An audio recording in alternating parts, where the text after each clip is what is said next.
El proyecto que estoy presentando es una propuesta pedagógica de educación ambiental desde la perspectiva de la complejidad en torno a los residuos sólidos. Esta propuesta surge a través de una problemática, a partir de una problemática, y es que los residuos sólidos frecuentemente en los colegios se manejan de una forma muy incidental, es decir, pareciera que la única solución que hay al manejo de los residuos sólidos es la caneca o los puntos ecológicos. De ahí la necesidad de abordar esta problemática de estudio desde una perspectiva pedagógica y compleja, es decir, generar un proceso interdisciplinario, generar un proceso territorial y generar toda una construcción de saberes en torno a los residuos sólidos. Las fases de diseño de este proyecto, las fases de ejecución e implementación de este proyecto fueron tres. La fase de diseño, en la cual se realizó unas entrevistas a los padres de familia, se diagnosticaron las percepciones de estudiantes, se realizaron también unas entrevistas a los docentes porque era interesante o era necesario ver qué pensaba la comunidad educativa en torno a los residuos sólidos. Frecuentemente queremos hacer proyectos pedagógicos desde la nada, desde lo que yo me invento, pero de ahí la necesidad de que seamos capaces realmente de leer esas necesidades del contexto, de los individuos a los cuales con los cuales vamos a interactuar en la propuesta pedagógica. Entonces realizamos todo un diagnóstico de percepciones con la comunidad educativa, fue uno de los primeros pasos. El segundo paso fue mirar la normatividad en educación ambiental, mirar qué de esos fundamentos, de esos alcances o esas limitaciones se podían tener en cuenta dentro de la propuesta pedagógica. Y una tercera parte de esta primera fase de diseño fue mirar cuáles eran los planteamientos de la teoría de la complejidad y qué es de lo que plantea Edgar Morin se podría articular a mi propuesta pedagógica.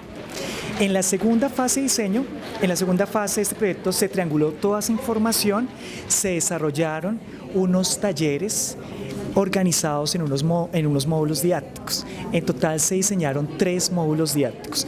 En el primer módulo, que se llama Conociendo nuestro territorio, pues desarrolló una serie de talleres, por ejemplo, visita al humedal La Conejera, también se realizó cartografía social, en donde, por ejemplo, el profesor de sociales nos aportó ahí desde su saber, mirando en el territorio de SUA, cuáles eran los puntos más contaminados con residuos sólidos, pero también mirando cuál era la estructura ecológica principal de nuestro territorio, dónde quedaban los humedales, dónde estaba el río, dónde estaban, digamos, los cerros, la estructura ecológica principal. También, por ejemplo, hicimos un diagnóstico de residuos sólidos dentro del colegio y fuera del colegio. Aquí, por ejemplo, llamamos al profesor de matemáticas a que nos ayudara con la parte de estadística. Entonces los chicos, por ejemplo, observaron que el 90% de los residuos se pueden reutilizar. Y eso no fue algo que encontraron de una cartilla o un libro, sino que ellos mismos participaron en todo este proceso de clasificación y este proceso de estadística. También hicimos un árbol de problemas, por ejemplo en este primer módulo que fue Conociendo nuestro territorio.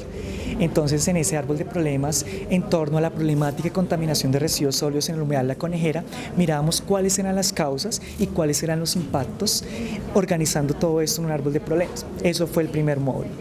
En el segundo módulo, que era Aprendiendo en Red, en ese módulo trabajamos pues precisamente eso, queríamos aprender en red. Entonces, por ejemplo, hagamos juego de roles, miremos una problemática, la contaminación del humedal La Conejera. Cada uno desempeña un rol y cada uno aporte desde su argumentación a esa problemática. También hicimos, por ejemplo, un taller muy bonito que creo que fue uno de los que más les impactó y les gustó a los estudiantes, que fue Historia de Vida. Dar otra mirada al papel, al oficio del recuperador. Frecuentemente pues los chicos tienen una mala percepción de lo que es el recuperador, un personaje sucio, un personaje que no ha estudiado, entonces lo ven, digamos, de una forma despectiva incluso. Entonces este tipo de actividades, por ejemplo, enseñó a valorar esa bonita labor que realizan los recuperadores en nuestra ciudad. Fuimos hasta una recuperadora, hicimos una entrevista, los chicos diseñaron sus preguntas, fueron y entrevistaron a uno de los recuperadores, y lo bonito de esto, por ejemplo, fue que en medio de la entrevista llegó un habitante de la calle. Entonces les contó toda su historia de vida, y aquí es donde pienso yo que se puede ver lo bonito de la complejidad en torno a la problemática. Íbamos en torno a una pregunta, a una entrevista para el recuperador, pero terminamos a hablar de proyecto de vida. Y así sucesivamente seguimos trabajando otros proyectos.